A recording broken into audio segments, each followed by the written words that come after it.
Last video, I made an argument. 3 of Claude Code's 4 extension points are suggestions. Only hooks are enforced. And I ended it by telling you to start with a hook. Then I opened my own settings file. 36 subagents. 68 commands. 9 skills. And the hooks section was empty. I had written the scripts. They were sitting in a folder. I had just never wired them up. That gap is the whole video. Hooks are the easiest of the 4 to understand, and the one people are least likely to finish. So this is the how. A hook is a shell command that the harness runs at a fixed point in the session. Not the model, the harness. That is the entire difference. Claude decides whether a skill is relevant. Claude decides whether to delegate to a subagent. Claude decides which tool to call. A hook has no such decision attached to it. It fires because the moment arrived. So when you write always run the formatter into your instructions, you are asking a model to remember. When you write a hook, you are removing the question. There are hooks for most moments in a turn. When a session starts, when you submit a prompt, before a tool runs, after a tool runs, when Claude stops, when a subagent finishes, before context is compacted. You will use 3 of them for a long time. I will get to which. Here is what a hook looks like in your settings file. You pick an event. You give it a matcher. You give it a command. The matcher is a pattern for tool names. Edit, write, bash. You can match several with a pipe between them, or match everything with a star. When the hook fires, the harness hands your script a small JSON object on standard input. Which session, which tool, what arguments the tool was called with, what directory you are in. Your script reads that, does whatever it does, and exits. What matters is how it exits. So what does your script actually receive?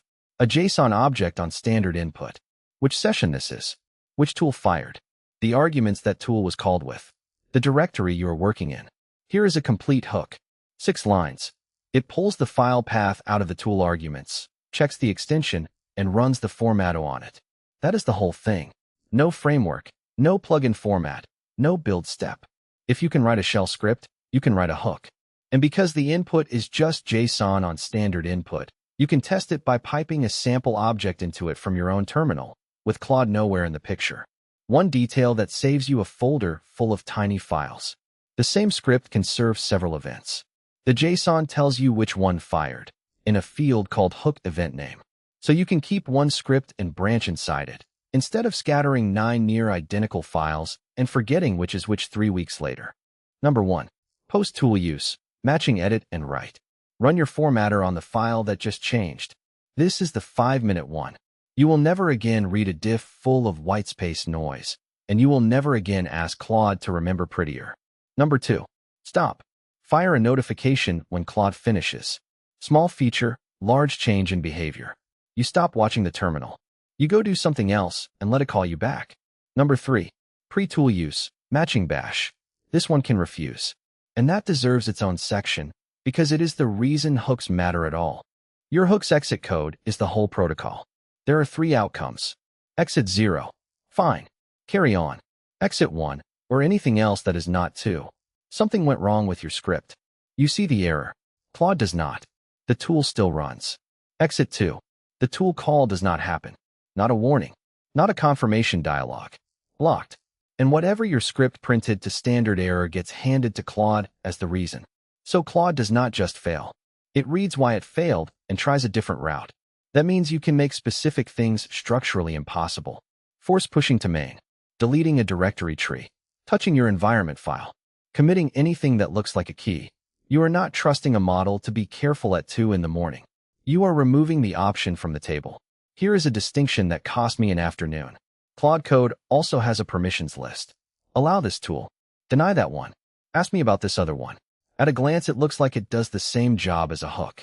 It does not. Permissions decide what a session is allowed to touch at all. Hooks decide what actually happens around each call. They fire at different moments, and the hook fires first. I found this out the slow way. I had bash sitting on my allow list, fully permitted, and there was still machinery inspecting every single bash call before it ran. Allowing a tool does not remove what surrounds it. So the split is this. Permissions for the broad shape of the session. Hooks for the specific thing you want to happen every time, or to never happen at all. Exit codes cover most of what you need. There is a second channel underneath, and almost nobody mentions it. Instead of just exiting, Your hook can print JSON to standard output. That gives you finer control than a single number. On pre-tool use, you can allow a call, deny it, or force it to ask you, and attach a reason that Claude will read. You can allow the safe 90% automatically and stop only on the shape you actually care about. On session start and on prompt submit, a hook can inject text straight into the conversation. Current branch. Open incidents. Which environment you are pointed at. That is a real pattern, not documentation Claude might read. Facts it cannot miss, refreshed every session, produced by a script instead of by you remembering. Before you go and wire 12 of these, 5 things I got wrong. First, hooks run with your permissions, not the models. A careless hook is more dangerous than a careless prompt because nothing reviews it. Read any hook you copy from the internet before you save it. Second, a hook on edit runs on every single edit. 2 seconds sounds like nothing until it is 50 edits into a refactor. Keep them fast. Third, a matcher that matches nothing fails silently. No error, no warning, just a hook that never fires. If a hook seems to do nothing, suspect the matcher before the script. Fourth, debug them outside Claude. Pipe a sample JSON object into your script from your shell and look at what comes out. Half the time the bug is that the script never handled its input at all. Fifth, and this one is quiet. A slow hook makes a slow session, and a hanging hook hangs everything behind it. There is a timeout, so you will not wait forever. But a post-tool use hook that waits on a network call turns every single edit into a pause you did not ask for. Keep network calls out of the hot path. If you need to send something somewhere, write it to a file and let a separate job pick it up later. So why did I have 3 hook scripts on disk and none of them connected? Because writing the script is the fun part and wiring it up is config work. Because a hook produces no output when it works, so there is nothing to admire. And because unlike a skill or a subagent, nobody ever sees your hooks. They are invisible by design. That is also the argument for them. The features you notice are the ones that ask for your attention. A hook is the one that never needs it again. 3. In this order. 1. Format on edit. 5 minutes. You will feel it on the next file you touch. 2. Notify on stop. 5 more. You stop babysitting the terminal. 3. 1 blocking rule. Pick the single command you know you will regret. Block that one, not a list of 20. 1. And 1 habit before you trust any of them. After you wire a hook, go and do the thing that should set it off, then check that it actually fired. A hook that silently never runs looks exactly like a hook that runs perfectly. Both produce no output. That is the failure mode you will not notice for weeks, and it is almost always the matcher. Then go check your own settings file. If you watched my last video and nodded along, there is a decent chance yours looks exactly like mine did. Config linked below. Thanks for watching.